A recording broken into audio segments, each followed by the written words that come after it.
chrétien kala mo nangodirɗa kala mo yewtuduɗa fi Allah o yettoma wonde Jésus est le fils de Dieu ko ɓiɗɗo Allah ka sa wimo preuve biblique addu Bible o wiya Jésus a dit celui qui m'a vu a vu le Père ɗum no windi ka nder Bible Actes des Apôtres no windi ka Injil Actes kono ko Isa fandi ko sele landagollan fi ben an mi ala baba mo yi'ilan yo jogito ɗo yo terto ɗaɓɓitugol babirawo on ko ɗum woni mo yi'ilan yi'i baba an on faami ɓenni wo ɓe makko ko Allah ɓe moƴƴini ɗum ɓe moƴƴinoyi ayeje ko ɓe sembinira ɗum ɓe bugi ka Bible ɓe wi Allah wi'i Jean 3:16 car Dieu a aimé le monde qu'il a fait venir son fils aîné car il a aimé le monde qu'il a fait venir son fils aîné. Bena John 3:16 for God so loved the world that he gave his only begotten son. Bayo yiɗi windere nden o addi ɓiɗɗo makko bajjo on ɗum ɗon ko kamɓe woli ɗum na ɗum Isa wiwno ko hon ɗum Isa wiwnoɓe Isa ko wiwno inni abdullahi atani alkitab wa ja'alani nabiyan min komi maccuɗo Allah Allah okkilan deftere nden o waɗilan annabajo kono ɓe nanantama ɗum sabu on ɗum haqqillaji ɗin jonnitama ko ɗum waɗi yimɓe suufiyankoɓe ɓen tentini ɗi laawi ɓuraɗi non ñoominede ɓayi iɗa andi laawi tijja suufiyankoɓe ɓen kadi yiɗi ɗum ɓay o wi wonde o fotti e nelaɗo yagasata lamanama nelaɗo fatike duuɓi wulure temdere capanɗe joyi so jibina o wi o fotti e nelaɗo tigi en personne wona koyɗol de yagasata lamanaman ali nelaɗo wi anta ibni haqqan o wi an ko a ɓiɗɗo an direct fa anta min al hasan an koye hasan iwɗa on faami Cheikh Ahmad Tidiane andamama soro mum no landade nelaɗo fi soro mum nelaɗo maki ko a tanirawo an koye hasan iwɗa Ali Harazim jiɓi ko winda o wi octobre fa dhalika kana yagazata lamanaman mi wi ya windu ko kene teɗɗa waɗina koyɗol o ya windi ko ɗisan nden deftere ko fitande ko almumla alayhi wiyete ulama u sunna noynamo almumla alayhi ɗum ko Ali Harazim kadama ko ɓe fuutiɓe suufiyagal ɓen fop ari ka sunna ko ɓe innata Ali Harazim ko almumla alayhi ko fitaɗo o windana hoore makko so ndaari noon joni ka muqaddima nden deftere jawahirul maani on yiyay toon ka imamu Sharani windi o filli konngol oɗo wiyeteɗo Abu Yazid al-Bistami lahu risala fil wirdi rabbani ko noon deftere nde wiyete risalatun fil wirdi rabbani Abu Yazid al-Bistami ko honɗum o wi kanko Abu Yazid al-Bistami o wi onon yimɓe sunna ɓen o wi gande monɗen na gande o wi sabu ko janngoton koye juuɗe yimɓe kaari janna kaari kara janna kaari janna kaari o wi wano Ibnu Qayyim e misal fino faamiren o janngo e juuɗe Ibnu Taymiya janngo e juuɗe Imamu Nawawi o jantoro noon o ƴawra inna onon ko yimɓe janngoton mo wonno yewde ɗum on way wasi wi onon ko onɓe janni on o wi wallahi akhazna ilmana min Allahi minen koye juuɗe Allah min janngata o wi minen goɗɗo jannata men o windi ke Jawahirul Maani yahe ndaaron kamo kad ha o wi ɗum ko laawol o coobi ɓen o manti ɓen hara yo marodo e sunna makko on toon koye fenade o woni na e sunna o woni ɗum ko haala noon on faami so tawi noon o okkorima ñaami a wi kaari no okkora ñaamete ella ala kono ɓe moƴƴi ka diina heɓe majji kala ko wiyete diina kon min mi anda ko no ɗum wawi tawonide soobe koyen yetti gonga on e tagi fo Allah ngon si jama on yii gonga on ɓe jaɓi falillahi alhamdu si ɓe jaɓari ɓoggol ngol iwi e dande men en hersoytaɓe yawmal qiyama sabu al ilmu amana gandal ko hoolare garantimo Allah jonnuma a tawoytamo yawmal qiyama o landakima fi yeru ko andinnoma kon al ilmu amana koyo ngal tottire hoolare ngal tottire fi Allah ngal yettine ko alda e ɗaɓɓugol gueɓe teddule e muɗum so ƴetti kamo gaddima ɗon kadi on jippike ley ɗon seeɗa wallahi no windi ka andi Jawahirul Maani ko defte ɗiɗi ɓena ko Jawahirul Maani on e rimahu on ko windi nden ko Umarul Fuuti filli ka rimahu o wi ñande goo taalibajo makko go murtuno bi mana madrasa ɓen hetti jangganakujo makko awa murtinimo o acciti wirdu tijjani on wasifa e lazimi o murti fe o acca yiyede ka daira e ka wasifa e ka lazimi e ka duɗal tijjaniyankowal ngal o wi ñande goo on suka fotti e nelaɗo sallllahu alayhi wa sallam heɗe moƴƴa de o wi nelaɗo maaki o wi nelaɗo salamun alayka ya rasulallah o wi kisi o hiwri nelaɗo maaki mi hiwritatako ma la hayra fika moƴƴere ala e ma o wi e nelaɗo moƴƴere ala yan nelaɗo makanimo si a maayi a halkike ha ruttoɗa ka duɗal umarul fuuti hota kadi ka tariqa tijjaniya wura ton ha maya ton sina ɗum mi tefantama yawmal qiyama on faami nelaɗo noon sallah sallam fatike duuɓi wulure e goɗɗum umarul fuuti tawo fuuta jalo taw ko wiyete kon tijjaniya ko lawol mawɓe min aranɓe ko fenande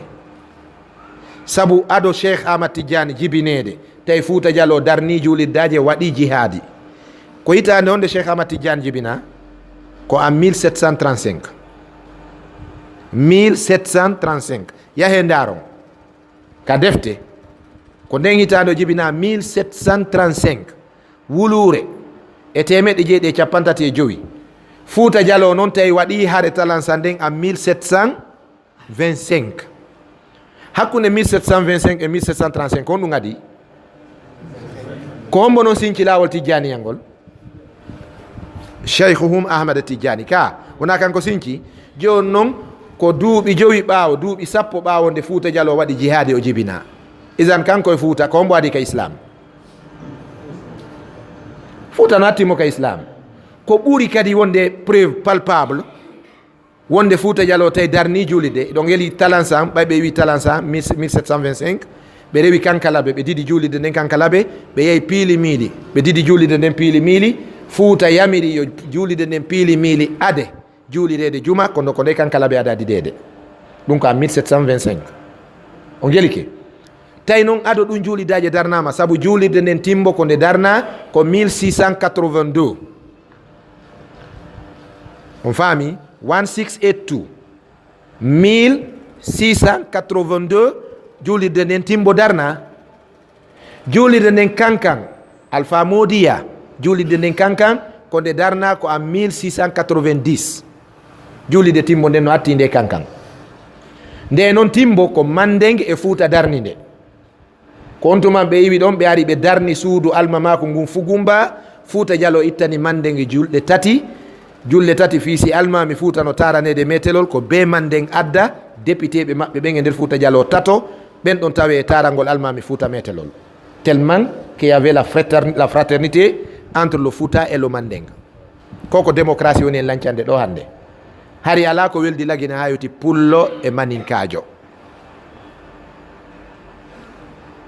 si on yahi hot Guinée ton on taway ko ɗoli fulɓe wonɓe toon ɓen ɓe anda hitande onde ɓe yehi toon yahe Mandiana ka wiyete Missima yaho Mousadou Beela fulɓe no toon ɓe wiyeteɓe Sow e Ba ko ɓente Wasulunke ɓe ganda on to Fouta ɓe wi are Fouta Dialo ɗo yahon Dalaba Kourou Maninka Ketigiya ɓe ganda hitande ɓe iwri hot Guinée to ɓe ari si goɗɗo noon ari wima ɗon anna musidɓe maɓen ni musidɓe maɓe men no ka amen to ange ɓe o jeyda ronditike ɗum haray a junniti haqqil makin ko ɓen wiya wonde no mari haqqil ka hoore mum kono haqqillaji ɗi no halfina jiifaji woɓɓe ten jaɓu ɗum ka diina hiɗen ɗaynede hiɗen trompede ka politique hiɗen ɗaynede hiɗen trompede ka ɗaɓɓere hiɗen ɗaynede hiɗen trompede hiɗen wonti jofo hiɗen wango hakkude ɗon idan komi faala noon yewtude kon fi mawɗu ɗon sengo ka haala kam waloto ɗon e ngala jutinde hay seeɗa nelaɗo sallallah alih sallam jibinede maɓɓe toɓɓere aranere nden taw yahe ɗaɓɓi toon ka defte komi woni yewde kon koye rutto ka defte ndaren no fottana wonde nelaɗo sallllahu alayhi wa sallam ko ɓe faati ko ñande 12 rabiul awwal ɗum woni paran ɗimmuru ndu wonɗen e mum ɗo hande ko ndu jeego ka hande ndu heeɓi jeego ko e ndu ñande 12 nelaɗo faati ko nden ñande kadi seydna aboubacar lonti nden ñande même jour ɗum ko hitande 10 hitande 10 fergu seydna aboubacar lonti ka hitande 13 fergu kanko seydna aboubacar o faati seydna oumar ƴetti lontal ngal seydna oumar lonti duuɓi 10 abou luwalatul majusi sahimbinimo emo julnude subaka ko ɗon huuɗa ɗo ngari tufi seydna oumar bun khattab no keeli jeeɗɗi o woni saabu makko seydna ousmane ƴetti lontal ngal on ko lontoto tawi woni mawɗo ko mawɗo mo duuɓi 90 laami seydna ousmane abun affan o laami duuɓi 12 khalifa julɓe ɓen sabayyankoɓe ɓen ari ɗum ko ɓe shi'aɓe ɓaawo ko mamiraɓe maɓɓe ɓen soriraɓe maɓɓe ɓen ɓe ɓiinini ɓen e mum ɓen ɓe iwi e mum abdoullahi bun sabain almajusi ɓen ari naati madina naafinqini ɓaɗodiri e julɓe ɓen haaliɓe on fitna ɗon ɓe sahimbini seydna ousmane bun affan himo fonti qur'ana himo janngude sala makko on ka dagawal ngal piimo ɗon o awlingal ka tumbere alqur'ana ɓe yumminari mo ɓe ari kadi ɓe soppi ɓaawo makko ngon ɓaawo ɓe taƴi ɓen sabayyankoɓe abdoullahi bun sabayyankoɓe ɓen ko ɓen woni les pères fondateurs du chiisme ko ɓen sinki o chiya yagal ɓe dogi ɓe yalti madina seydna ousmana komo duuɓi 83 o faati nene aicha yimmiki samɓe maki awa ɗo noon ɓay wa'iri nin umaru daɗari umar e doole mum umar e cembe mum umar e cuucal mum reedu o daɗari ousmana e moƴƴuki mum e dokkal mum e sadakaji mum e doydoye mum on o daɗari mi yiɗa seydna aliya ƴawa ɗo oɗo kadi ware fami yewtere nden miɗo faala yen accu taw lontal ngal haysi ko hitande ɓay woni boneji ɗiɗi nelaɗo maaki wota sa'i goto feƴƴu e julɓe ɓen ɓe ala yeesojo harayi bonniten ɗum ɗon fiye en heɓu laamotoɗo hara o hisay sabayyankoɓe hendingol kolngol ɓe tawi seydna ali yahimo kuufa ɓe wi ali aicha wi'i si tawi hiɗa yaha ka jullere laamu lontoɗa kotoma nelaɗo sallallah alih sallam o hadditoray ka hoore seydna aliya maki aicha makata ɗum ɓe wi awa yaw ndaara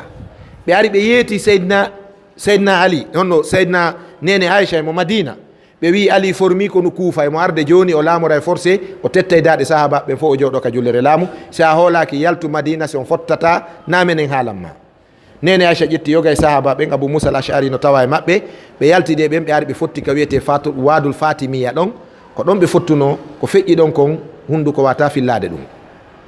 seydna aliya no arde tefidagol si tawi ko gonga nene aicha maki ɗum nene aicha kadi no yalti darugol si tawi ko gonga ali formay kunu ara yana e sahaba ɓe madina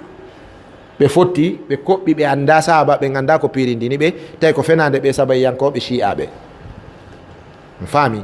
ko on fitna ɗon ha hande julɓe ɓe woni dogude e muɗum hanka wonɗen ɗo almami maliki urinno maki siko a maliki yanko woɗo natugol e ɗum ceerno issaga dongol ka deftere maɓɓe ko ɗum ɓe maaki si tawi tun ko a ɓuttuyankejo woɗo ɗin piiji jollunoɗi hakkude sahaba en saabu ɗum no memmina muusu ɓernde no adda sunoji ha liggita ka pankareji faami ceerno issaga dongol no ara liggita piiji ha memmina pankareji haɓen tawa ɓen feƴƴunoɓe na enen waddidirnoɓe en tawanoka donc hare nden ondi hakkude maɓɓe satti tun seydna aliya maki accemi yewtida e yumma an aicha radiallahu anha neɗɗo wi'unoɗo wonde aicha kañum na nene mum ɓay seydna aliya humpitike ɗum o taƴunomo hoore nden seydna aliya feeñi e nene aicha o maki yumma en hanaka ha ɓen ɓe waddidiri en kori ɓay ɓe haldi ɓe fotti few hare nden lanni ɓe sabayyankoɓe ɗo ɓe wi a joni ko waɗeten ali o ɓay o jaɓanari en o wara aicha ɓengu nelaɗo yahin itten mone on waroye ɓiɗɗo makko on ko ɓen yehi waroye Hussein ko ɓen yehi wari Husseini ɓe tooñi sahabaɓe nelaɗo ɓen ɓe wi ko abou moussa al ashari en ko ɓen wari mo ene ko hande ɗen tooñe fuɗɗi